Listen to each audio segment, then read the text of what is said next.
So we have a really nice group with us today. For those of you who are just joining, my name is Genevieve Slycrane, and I'm an instructor in the creative writing department at Stony Brook in the BFA program. And I'm going to introduce my colleague, Julie Sheehan. Hi, I'm Julie Sheehan, also creative writing professor here at Stony Brook, and welcome everyone. I think we got you all out of the waiting room and into the antechamber of starting strong on your college essay. We have a couple more characters to introduce to you because you see little boxes of human personhood. And one person is Lauren, who is from admissions, and she will have words of wisdom for you later in our hours. Say hello, Lauren. Hello. And behind the scenes is Tien, who's our tech guru.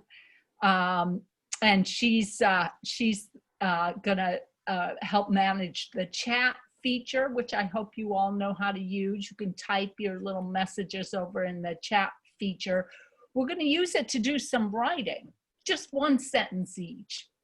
Nothing scary. Nothing scary. And the topic today is starting strong. Before we get into it, let's kind of take your temperature, everyone who's here. And we're going to do that with a poll, which Tien is going to magically pull up. Here you go. It's a one-question poll for you all to take. Where are you in writing your college essay? Hey. Pure terror, it seems, is pulling ahead. My goodness, pure terror is like seriously in the lead. That makes sense. It's reasonable to be terrified about this, as long as you don't let it completely get in the way of what will ultimately be your creative genius. Terror is part of the process. It just doesn't need to be involved in the final portion of the process. So we have a lot to talk about today about starting strong in our opening lines in the essay process. Hopefully we can move you from terror to maybe the beginning of chugging along on a good draft. Those of you that are putting the finishing touches on your brilliance, by all means, please share that brilliance with us. Well, and you might find that after today, that one of the finishing touches is your opening sentence. How did you start your essay? So even those lonely two people who are in fabulous shape might still walk away with something worth trying. Yeah, absolutely. So I don't know if the slideshow is visible or not. Tien, if it is, we'd love it to start at what not to do. But we can also just talk through that as well. So there are so many good ways to go about writing a college admissions essay that it might be easier to talk about the things to avoid doing. And we've broken them down into a few different categories. The very first one being state the obvious. So a college essay is set up to reveal a little bit about who you are, your personality, your unusual quirks that you really want to showcase. With that in mind, you don't necessarily want to start that essay with a line just saying, you know, I'm a genius entrepreneur, okay? Explain to us a little bit more. In the writing world, we call that showing instead of telling. So an example here, I've always loved to write. Well, hopefully your essay will reveal to us that you've always loved to write. Hopefully we can see the passion in that writing. I hope to go to college. Yep, I mean, otherwise you'd be writing a college admissions essay just for fun, which for me personally is not my favorite pastime. Or the classic, my role model is, insert latest celebrity here. Back in the day, when I applied to college, I was pretty much everybody's essay was Hillary Clinton is my role model. and now I think it's evolved to Ruth Bader Ginsburg. And occasionally you'll get a celebrity such as Ariana Grande or whatever you crazy kids are considering to be a role model these days. But we want to see a little bit more beyond just that opening idea of stating the obvious. Why is that person your role model if you choose to go that direction in an essay? Additionally, not be flashy just for the sake of impressing an admissions officer and maybe shocking them. So for example, okay, I wrote this off my example. pen. I wrote this example, so I think I should take responsibility for that.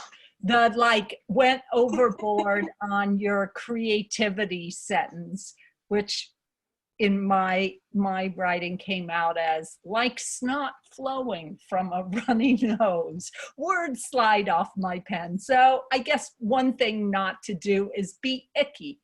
Like, went too far. Reel it back a tiny bit. It's memorable, and you do want memorable. We just don't want to be gross and memorable. So it's not a completely misguided attempt. It just needs a little bit more in the land of non-ick. Untrue. So I was a child prodigy. Right. How do we quantify? Yeah. How do we measure genius, right? So having a statement like that is already a little bit suspicious. Today's society is corrupt because of video games. That may or may not be true, but we don't really have the time or the bandwidth in a very short admissions essay to tackle that truth. So we want to be very wary of lines like that. The stuff that's really gorgeous in the world and hard to define is certainly not going to be defined in the expanse of a college admissions essay. There's just not enough time. So if we move forward, I'd like us to work a little bit on our first prompt. So well, this is for you all to start writing, and we're going to write these sentences into the chat feature in this Zoom session. And here you go. There are lots of ways to be memorably gross or searingly obvious, or to make some wild statement that you can never actually back up in an essay. And we're relying on you to come up with some of the worst ones, because doing the worst version of it oftentimes gives us good ideas for doing the good version of it. How long do we have here, Genevieve? I think a few minutes. So let's take about 3 minutes. We'll yell when it's over, so don't be startled. But take a few minutes to write the absolute worst line you can. And Julie and I will also do that with you. Okay? We got a good one already.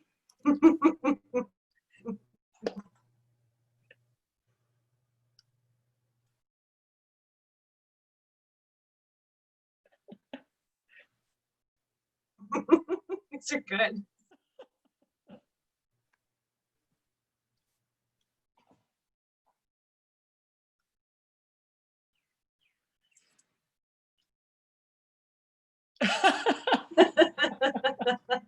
Oh, these are terrific.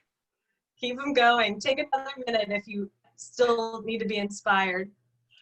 You know, WASP teachers, I really want to get into this college RN, is another category. We're learning some new categories like, I've been a topper all my life. Like, you know, having a certain degree of formality, but not too much. I can't read well is maybe a little too frank. It all started the day I was born. That is such a good one. Yeah, oh, you meet me at your college, I'm super smart, you like outrageous claim. You know, I see a lot of fake ego in these, which is a really good thing that I'm glad everybody's noticing and playing with, because in these essays, you know, you're giving it the first impression. Oh, we missed that, Genevieve. Say that one more time. In your essays, you're giving the best version of itself. And that version is usually not an egomaniac. And so it's great that these worst lines are highlighting ego and cockiness. You want a little bit of humility. You want to highlight your abilities, but you also want a little bit of humility in your essay.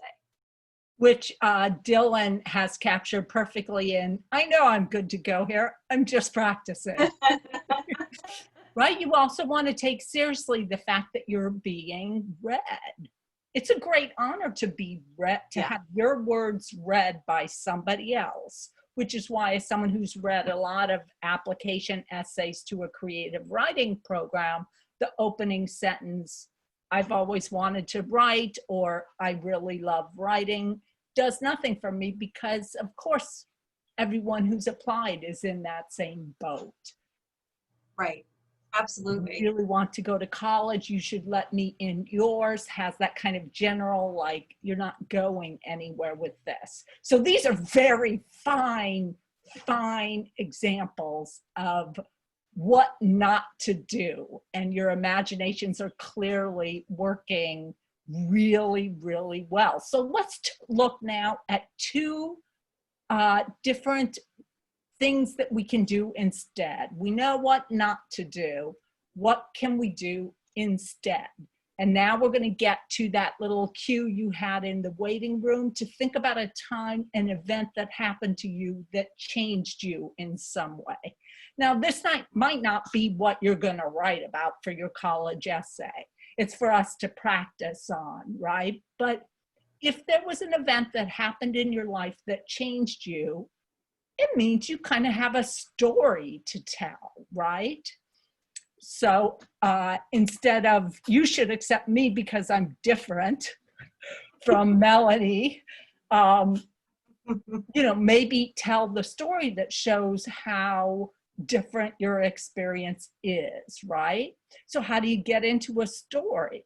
Well, there's a kind of teaser element in that opening sentence. You're revealing enough information that your reader's going to be like, oh my gosh, what is going on? What happens next? A sentence that gets people thinking about that. And here are a few examples that are handling that in different ways. I love this sentence, this first one. Is it possible to have a crush on a song? But Genevieve, it's not your favorite sentence. It's not, because when I see a question, I feel a little bit like it might be too easy of an opening. I think many hypothetical questions that are posed can sometimes look a little bit childish. I do like this question because it's something that hasn't occurred to me before. So I don't think that it's a really good question. Yeah. Like I'm hooked. Like, because I already know the crush isn't really on the song. It's got to be on a person. Who is it? Tell me. It kind of gets that gossip within all of us going. Yeah. Oh, we have a wonderful, I think this would be a great safe school for me as what not to do. Insult the institution that you're writing to. Kudos on all of these. All right, so the second sentence, my brother and I walked to the laundromat. Well, that's pretty boring. He's carrying the clothes I bought him last week, which are the only clothes he owns at the moment. I love this line. So what's wonderful about this is that it's illustrative. It's told in the present tense, which I would not normally recommend for an admissions essay. But the nice thing about present tense is that it makes this story feel very urgent, and it opens up so many questions for us. We want to know about this writer's relationship with the brother. We want to know why he only has these limited articles of clothing. You know, why is this walk specifically important? I just love this opening section here. And notice how it's like starting in the middle of the story. It's not, who had the one about, you know, it all began the day I was born. It's not where this story starts. This one starts at this intriguing moment of something happened. The brother doesn't have any clothes, maybe no possessions. is, you know, is he homeless? Was he shut out? Was he thrown out of the house? You know, there are a million answers that we're already trying to supply in our imaginations. George Orwell, you kind of can't beat him as a model for what to do in a sentence. In Mulmian, I'm not sure how to pronounce it, in Lower Burma, I was hated by large numbers of people. How do you get that to that state, right? Why is he hated? What is he doing in Mulmian in Lower Burma? And large numbers, this is going to be a good story. And then just a really beautiful and interesting description in the last sentence. Mobile Bay is shaped like a baby's foot, fat and uncalloused. So we're going to guess that the story is going to have something to do with family or childbirth, or that can't be an accident, even though it's probably a good description of what the shape of the bay is. Right, especially if word count is limited. You want every word that you choose to be deliberate and every image that you choose to be deliberate. So there really better be some sort of baby payoff later on in this essay. Yeah, or it's the speaker who's who's lean, hungry, and calloused, who's been beaten up by life, and is the opposite of this baby, right? Sure. We don't know, but we want to find out. Okay, so in that event that changed you in some way, think about what the climax of that story is. And we'll go to the next slide for our next sentence we'll put in the chat now that you guys are all warmed up. Right, so we have the cliffhanger. So when we write an opening line, we want to have a question that is going to be answered. So the climax is really the answer to that question. So let's think about a sentence from the climax of your story that leaves your audience gasping for more. So a sentence from the climax of your story leaves your audience gasping for more. And you can take time to write this. If you feel comfortable putting it in the chat, that would be fabulous. If you just want to write it on some scratch paper, that's okay too. Take a couple of minutes here to think about a sentence from the climax of your story that leaves your audience gasping for more. And it's probably going to happen as you're, oh wow, we're already getting some good ones. She had hit the floor with a harsh thud and began to convulse.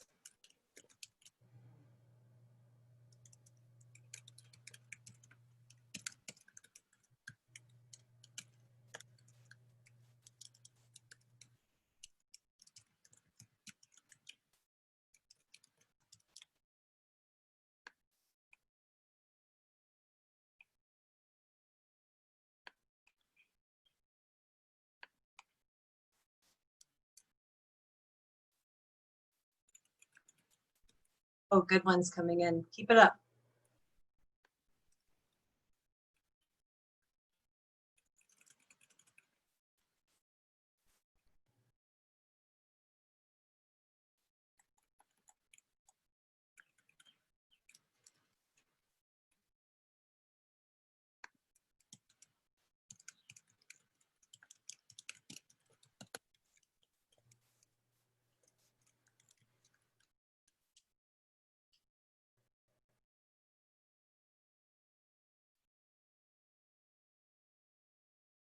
Good, and we have one from Julie.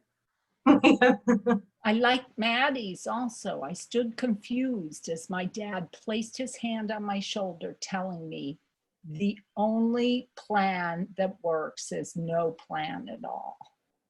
What happened to get them into that situation? Here's one that's just 3 nouns from Kathy: blood, coats, beeps. Where are we? What happened? It's not good. It's not good. Whatever's You're hooked. happened is not an enjoyable occasion. Good. Why choose time limited, they said. Another great question. So why is time limited? Wonderful. And the idea of introducing it in the middle of a conversation or using dialogue to kick off your story. Because when you tell the whole thing, you can go back in time and fill it in, right? Absolutely. There's a famous writer who says that when you are reading something, you want your reader to be sucked into what he calls a continuous dream. And that's what you want in this essay. So if you're starting at a cliffhanger, you're immediately pulling us into that dream. I have a good one here from Brittany. I was up in the air, trembling from nerves. Even that first line right there is so compelling. Don't look down, you can't look down. Don't try and stop your fall, you'll hurt the others. Many thoughts in my mind, I begin to fall. Nice. Here's one that was sent to me, and sorry, I won't say your name, I shouldn't be, but I'm gonna, this is one of the people who actually already has a draft of the essay and writes, the next time I'd see her would be in a hospital bed. Nice, like plucking something out from the middle climax area of the story, starting there, and then this writer can go back and keep most of the telling that's already in it. It turns out to be about a grandmother who suddenly stopped talking to the writer for a year, and then the writer found out that the grandmother had dementia. So imagine all the speculations going on in the writer's head about why this is happening to the writer. Absolutely. I stood dazed as my future stood in front of me. That's a piece of writing that it's telling us and not telling us, right? It's teasing us in that cliffhanger way. What is the nature of that future? And similar, the next sentence from Gabe, it was when I left that room that I realized after the long lost path I was on, what I was meant to become. So we know that room is the site of something important. Mm-hmm. Absolutely. I love how all of these moments are tackling something big and significant too. You guys are really a great instinct, it seems, for starting in the middle of this world instead of starting a line with the alarm clock rang and I sat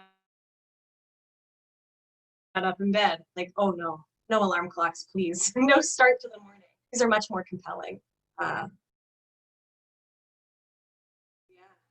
This leaves an image as your friend too, like that one that just had the 3 nouns. I looked down and glass was shattered all over the floor. My hand bloodied and destroyed. Immediately your reader's imaginations are going to put themselves in that place. By the way, these lines are really serious and important and significant lines.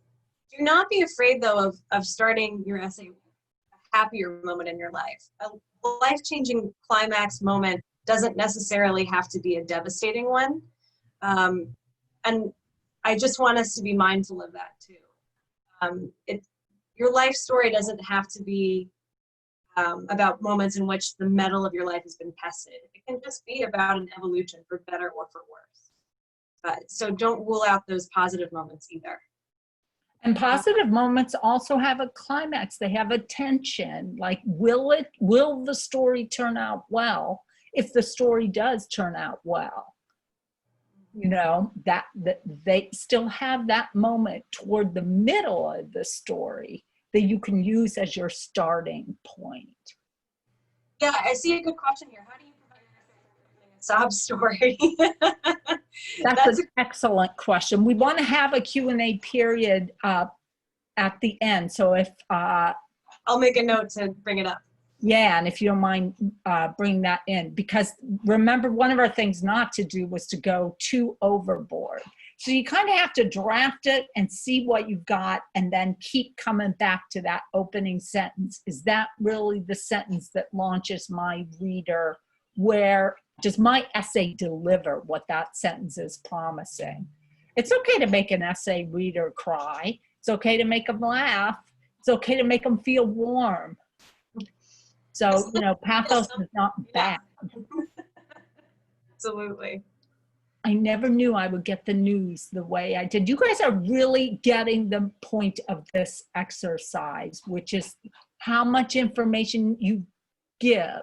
To write a cliffhanger, you're teasing out a little bit of information so that your audience is like, more, tell me more.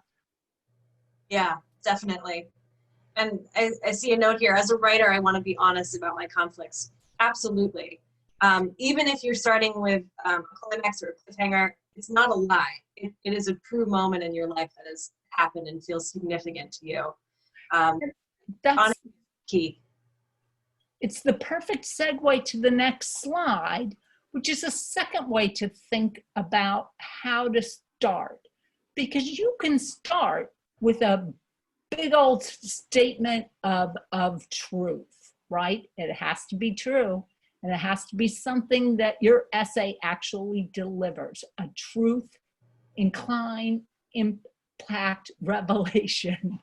Like, all right, so that's kind of getting into what we're calling the bold statement, right? As opposed to a sentence like, I wonder what that dog purse meant, which is cliffhanger all the way, right?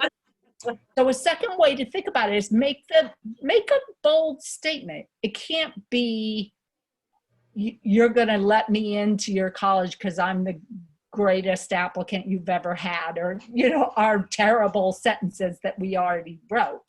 But it could be bold along the lines of, this Hilton also is an African-American writer, a journalist, and also writes essay and does a lot of play reviews, actually.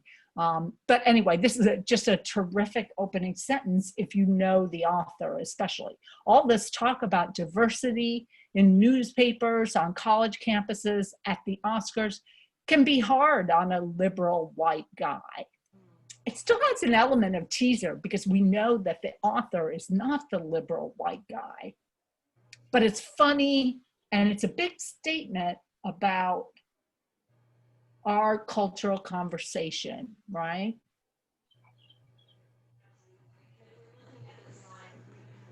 Start to guess about how it's going to factor into this person's life.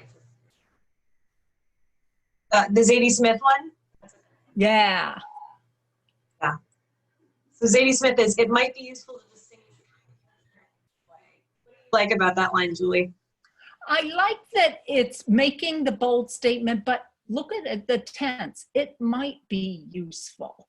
So the bold statement is, its boldness is tempered. And actually the sentence that follows this in her essay is really funny. It's a sentence, I'll paraphrase it, I don't have it memorized, but something like, maybe other people do this all the time and I'm the only one who just figured this out, right? But, and then the essay goes on to make a distinction between pleasure, which is easily gotten, and joy, which is kind of horrible when you're experiencing it. And the example she uses is having a child.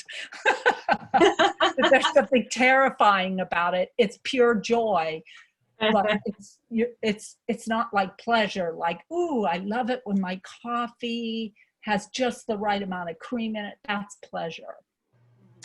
And now look at this third one. We're back to the George Orwell sentence that we used as an example of a cliffhanger. And here he's doing both. And some of you guys, like, I struggled to find the truth in the words that came out of the mouth from a man who carries the same blood that I have. Vanessa wrote that sentence that has the cliffhanger element, but it also is promising to deliver a truth, right? So she might want to look at this George Orwell sentence because it has a second half. I was hated by large numbers of people. the only time in my life that I have been important enough for this to happen to me. Now we're getting a sense of, oh, it's actually pretty hard to get hated. It doesn't happen easily. You have to have some kind of stature. It's an earned thing. Yeah, it's weirdly self-deprecating. Yeah, so it's a really bold statement and a cliffhanger at the same time. Absolutely. We have another great question. How do college officers feel when we go overboard, when we describe ourselves? I'm not the greatest applicant, but not the worst. Like, that's an honesty that maybe is not politic, right? So let's think again about the bold statement. And I would recommend that to Sabakan Chowdhury as a possible strategy, because it would force the writer to figure out what greatness and worstness is and assert something about that. Let's go to the next slide. So it's nice to have a bold statement that's snappy, that might stick in the reader's ear like an aphorism or a saying, right? But it can't be one they've heard before, which is why I like, is it possible to have a crush on a song, or it might be useful to distinguish between pleasure and joy. All right. So using again the story that the event that happened in your life, now think about it in terms of that change.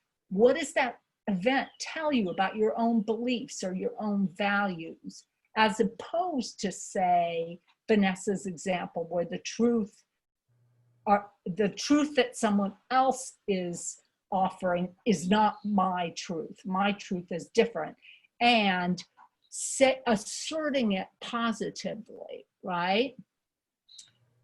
This one's hard too. These are both hard. It's not easy to open strong. But let's take it's okay to struggle on these.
Okay, we have some good examples already. I'm looking at a female that should show and model for others that I am weak but smart. However, nobody is the same, and this would not always be the case. So think of how strong an opening it is to say, I am weak but smart. Or you might think I am weak but smart. That has that snappiness. However, you'd be wrong, right? Right? Absolutely. And this is a good opportunity to show how that would be the case. So we expect some payoff in that opening line, which is a really good impulse.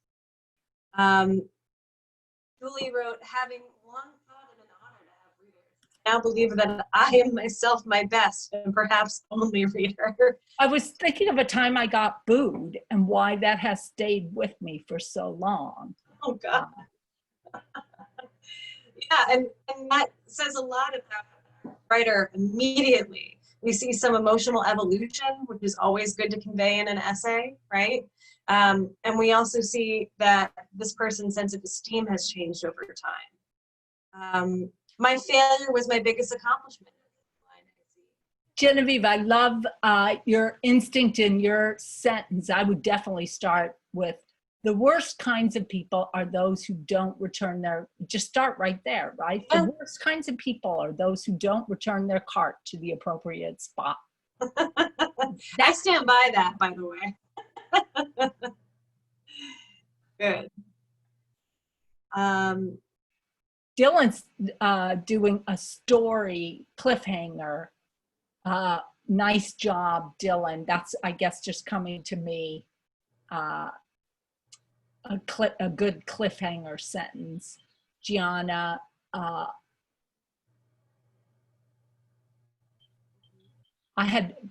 read this one aloud. I had known in that moment who I was and what I was meant to do. That's the cliffhanger, right? Here's a different way to open that, and with that same event in mind. I am confident in my career path and prepared to take on the academic journey that will get me there. The bold statement.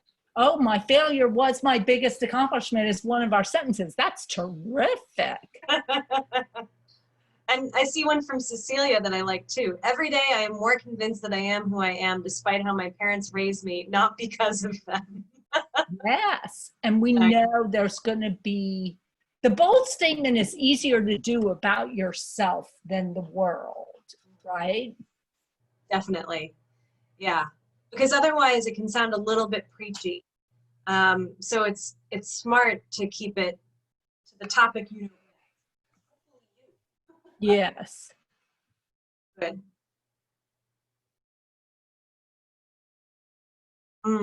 There are a lot of really good ones here. Yes.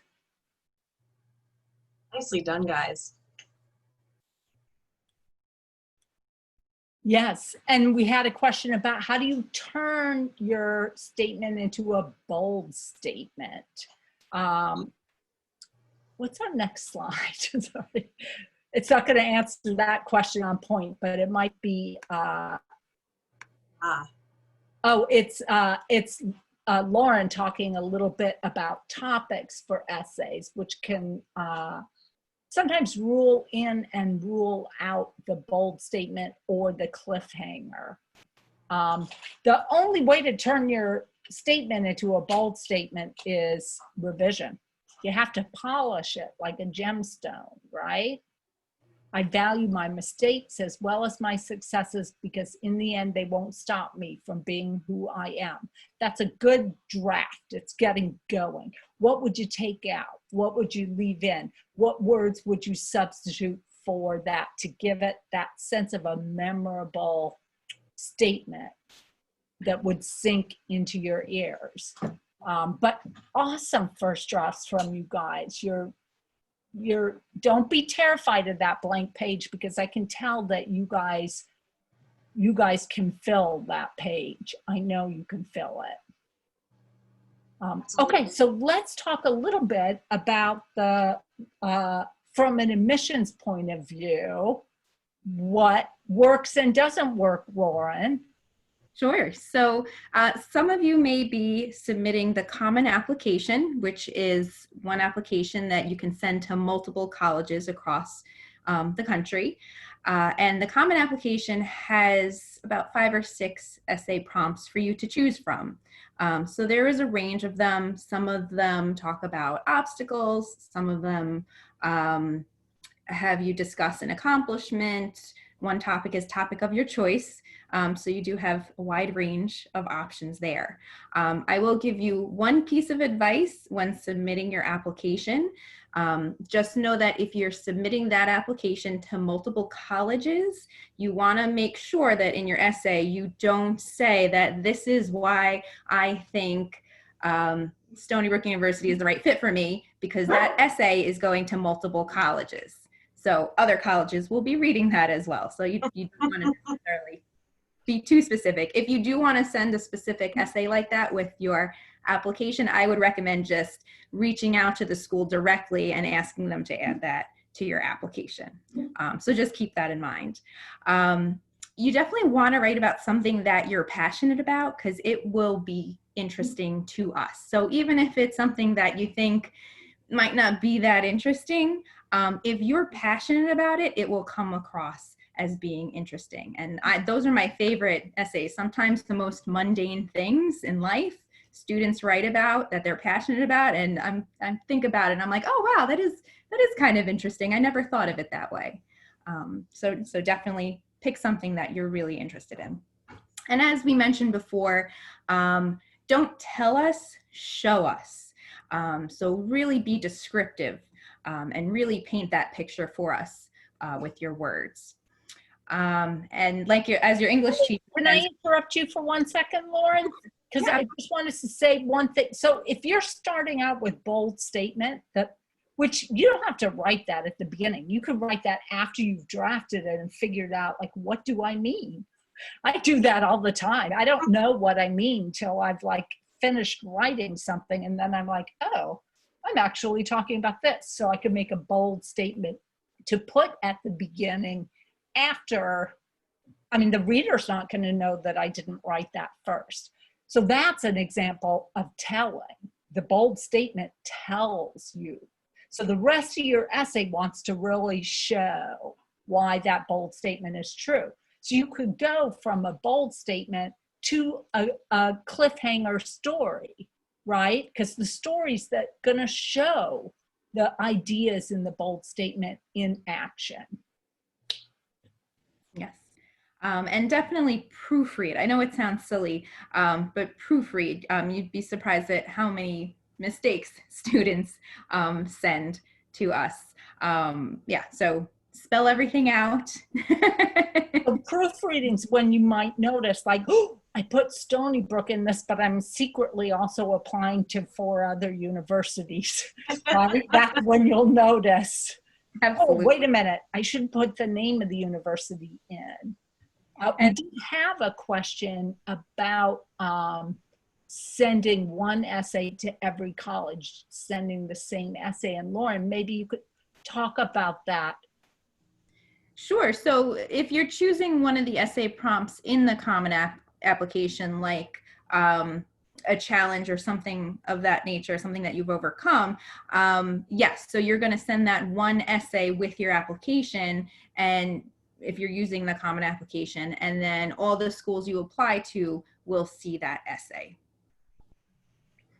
Some schools also, if you're applying to honors colleges, or for example, we have a Scholars for Medicine program at Stony Brook, those have very specific essays.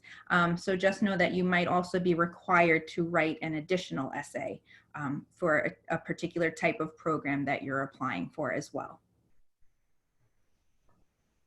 Another good bold statement from Gabe: I don't like bullies, like already very bold. And provable. You can prove that by what you end up revealing about yourself in the rest of the essay. I don't like bullies, and in a world they are in charge of how we take care of our planet, I want to create the rest of it. You'll polish, right? You'll polish it, but you got the sort of impulse down, and you can return and rewrite that sentence till you make it sound exactly the way you want. One of the students had asked before about going overboard when we describe ourselves. So we're going to see a lot of that information about you in your application. So we're going to see your activity resume. We're going to see all those things. I would recommend, if you are going to write about something that you're involved in or something that you're doing, that you just pick one thing and just be very descriptive about it. You don't need to rattle off all the information that will be in your application, because we will see that. And also think about what's not going to be in your application. So the reason we asked you to think of an event that happened to you that changed you, like, how do you get that on your resume? You know, sometimes you do if what changed you was, you know, winning Intel or something, you know. But does that really change you, or was it all those hours in the lab, right? Like, that's really the story. And the essay becomes an opportunity to tell that story about yourself. You won't go overboard if you hook your reader and tell the story, because that's showing what you did, not telling the reader, oh, I'm great, trust me, I'm great. It's showing by telling a story. There's a great question here from Eric Sung. What if we don't have a life-changing event or some conflict aspect about our life should the essay be about? That's a really good question. You do not have to go through some major angsty, traumatic moment and then feel obligated to put it in your essay. If you don't have a moment, I would encourage you to think about your best qualities that you want to highlight, and then sort of work backwards and think about different moments in your life or actions that you've been a part of that represent those qualities really well. So if you're a hard worker and you don't quit at something, can you tell us a story about one of those hobbies that demonstrates that? Does that make sense? Just sometimes stories don't go way up and then drop off. They're not like that. They're more like snowdrifts, right? And our characters evolve in a snowdrift way. It usually isn't one thing that made us totally different the next day. It's our lives are shaped more the way the wind shapes sand dunes, little by little.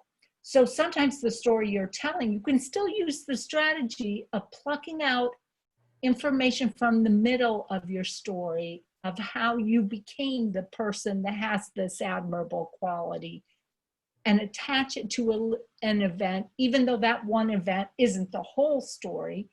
You'll talk a little bit about what led up to that moment. Maybe it's the moment where you realized, oh, I have more generosity than I thought I did, right? Or something like that. And that relates a little bit to this question from Gabe. Do our essays have to be linked to primary interests? Can we link things like extracurricular activities that help us shape what made us better? Absolutely, please. Because think about your admissions officers. They're reading the same versions of essays over and over again. If you have a quirky or interesting extracurricular activity that also demonstrates who you are as a person, that's a wonderful topic to bring up in an essay. And it's not covered in somewhere else in the application. It's not like you got a grade on that, so it shows up in your transcript, right? It's extracurricular. So it's new information that comes out in the essay that you get to present to the colleges you want to apply to. Can we write about a story and also talk about a person who inspired us to go into the career we chose? This is Olivia. Absolutely. Just don't write a sentence that says, my role model is Malala. Right. Right? I would add to that too. You know, definitely write about someone who inspires you, but relate it back to yourself, because you don't want it to be all about that person. You don't really want to know about that person. We want to know about you. Exactly. You don't want another person's biography in your essay. And you could use a cliffhanger. Like, what is the moment when you were like, oh, I'm doing this based on my admiration for this person, right? Like, what were you doing at that moment of insight, you know? And that would be a little like more of a sand dune kind of moment of climax, not some huge dramatic moment, but a moment of insight. And then you can start back and move through the whole argument. There were two really good questions earlier that I didn't want us to lose. One was, how do we prevent an essay from becoming a sob story? And I think that's a great question. A lot of it is going to come down to tone, I think. So if you're writing this story from the perspective of somebody who overcame something, that's a very different story from the perspective of somebody who had things happen to them and then they just dealt with the burden. So a lot of that is going to come down to writing and careful revision. And maybe that's an opportunity to share that essay with somebody else in your life so that they can very honestly tell you whether or not it sounds like a sob story. Sometimes it's hard to see that for yourself if you're still in the middle of the circumstances that are related to that essay. Yeah, and a bold statement, even if you don't include it in your final draft, might be a way to stay focused if you keep the bold statement about you, not the things that happen, but you. I am this kind of person, right? And that's why you're writing about the sob story events, right? You're writing about them because they illustrate how you became that person, and it keeps the main focus, the spotlight on who you are, not the circumstances that have caused trouble in your life. Again, what Genevieve said, it's how you overcame the trouble. It's what that trouble turned you into that matters, because that's the person that the university is admitting to their ranks. That's who they want to know about. Well said, Julie. I would just sum it up by saying taking a negative and turning it into a positive. Nice. Yeah, we should have put that on this slide here, and advice from admissions. That's good. Was there a second one, Genevieve?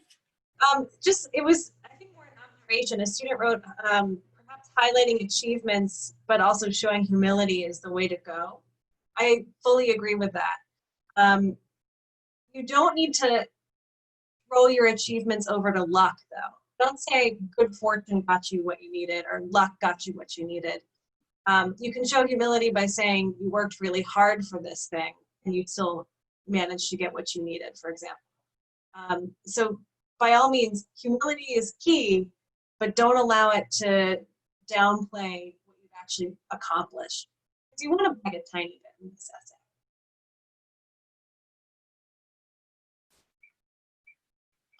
And I think there was one more, and we should probably start to wind up. Oh, there's a couple more about form, because that's something to think about. The cliffhanger start and the bold statement start will get you an essay, a traditional essay.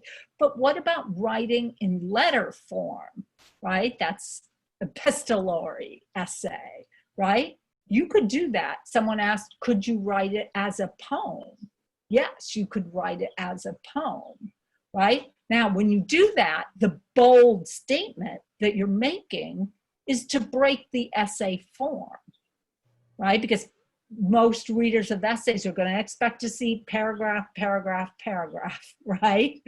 And if they're seeing lines with stanza breaks, or they're seeing dear, you know, whoever the letter is to, and letter form, you're making a bold formal statement.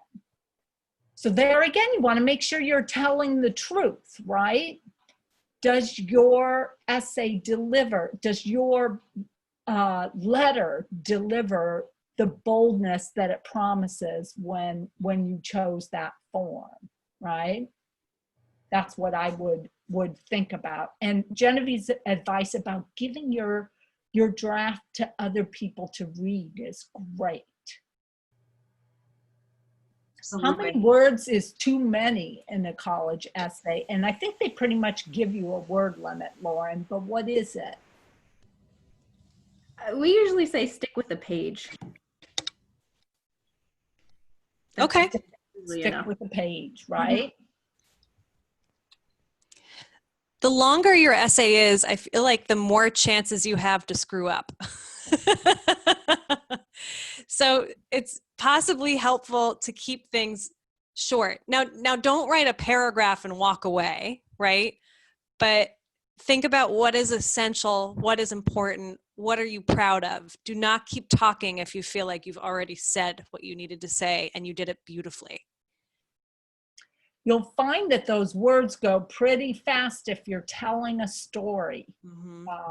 Narration is very greedy of language, but it keeps you from being braggy and sobby, right? Because you're too busy using the words to tell the story in an interesting way. 2 of the 7 dwarves in essay writing, braggy and sobby. We probably have time for also, how do college admissions officers like Lauren feel about cliches? I know they say to stay away from things like death, sports, etc. And my essay ends with someone passing away, but my essay wasn't about their death. Okay, I would say in that case, that's okay. Again, you don't want to focus too much on the negative, and you want to try to remain positive. In terms of sports, we always get scoring the winning goal, so I would say stay away from that. However, one time I did get an essay of a student who, you know, it was right down to the last second, the last game he ever played. It was his chance to win the game. He took the shot and he missed, and he talked about how he overcame missing it, basically. That's way more interesting. Yes. Yeah. Yes. So now, our failures teach us a lot. Our successes are preceded by a bunch of failures, right? You don't just like waltz in and do it right the first time. You do a bunch of, well, look what we did today. We started out writing the worst sentence we could possibly write. And lo and behold, we ended up with some pretty good ones, right? And it sounds to me like the essay that Nicole wrote is about something about herself and her character, right? The passing away of whoever that other person is just the denouement of a story that's actually about the writer. What do you think of about quoting other people, like from books in the essay? I did that in my college essay. And Julie, you got into college, right? I got into college, worked for me. It was perfect. I will offer the caveat, it better be a line that you couldn't possibly say it better yourself. And it better be a line that you think is absolutely critical to the work. Do not put it in just to show that you're well-read. And certainly don't put it in because you don't know what to write, because I think that's really obvious when it comes off that way. But if you read a book and that you came across that sentence and you were like, highlight, triple, underline, and you could kind of almost quote it from memory, it's because that tells you something about yourself that you knew, you just hadn't put your finger on it. That's a good quote to use. The one one of the quotes that, it's not the one I used in my essay actually, but a foolish consistency is the hobgoblin of little minds. This is from an Emerson essay. And I was like, that's my mother. And, you know, I must have been what, you know, your age. And I remember it to this day because it showed me something I knew and hadn't put my finger on. So double or single spaced, you can look at the word count for things. Paragraphing, that's something you'll do as you polish, figure out what are the parts of my essay. I should show the parts with paragraphs. It was the size requirement. Yeah, all that stuff you can look up in the Common App itself. So I hope this is useful in just thinking about getting things started, getting something down on the page. You can always cut that sentence later. You can always write it later on and put it at the beginning. And hopefully you write a couple of essays and you don't like them and you screw up on them. I think that's a sign that you're in the right direction and that you expect the best from yourself. The fact that you're sitting in this seminar right now is a good indicator that you're on your way to writing a really beautiful essay. But it might take a couple of attempts, and it might take a little bit of brutal personal honesty. Hey, if you want to do some fun creative writing over the summer, we have a program called YOP, from the Walt Whitman quote, sounding his barbaric yop over the rooftops. But it actually stands for Young Artists and Writers Project. And we have online workshops in creative writing where you do a little fiction, a little poetry, a little nonfiction, and script writing. Now, these are not classes in writing the college essay, but they're really fun. And sometimes you stumble on what is a potential draft of a college essay when you thought you were busy writing something else. So you get 15% off if you use discount code BIRD. So what could be more fun than that? And just thank you for being such an involved group. It was so cool to see these wonderful lines, both the terrible on purpose lines and the actual beautiful lines. You guys all have something to say, and I kind of wish right now I were Lauren so I could read all your essays. I'll forward some to you. Okay, Please good. do. Good. Thank you, everyone. Thank you, guys. Well, if you need to get in touch with us, here's our email for creative writing. We cannot read drafts and comment on drafts of your essays. But hey, if you end up coming to Stony Brook, send us an email. We'd love to say hello. Or if you have questions about our particular area of study, we're happy to talk to you about that. And of course, the admissions email and text. All right. Thank you, guys. Bye. Everyone.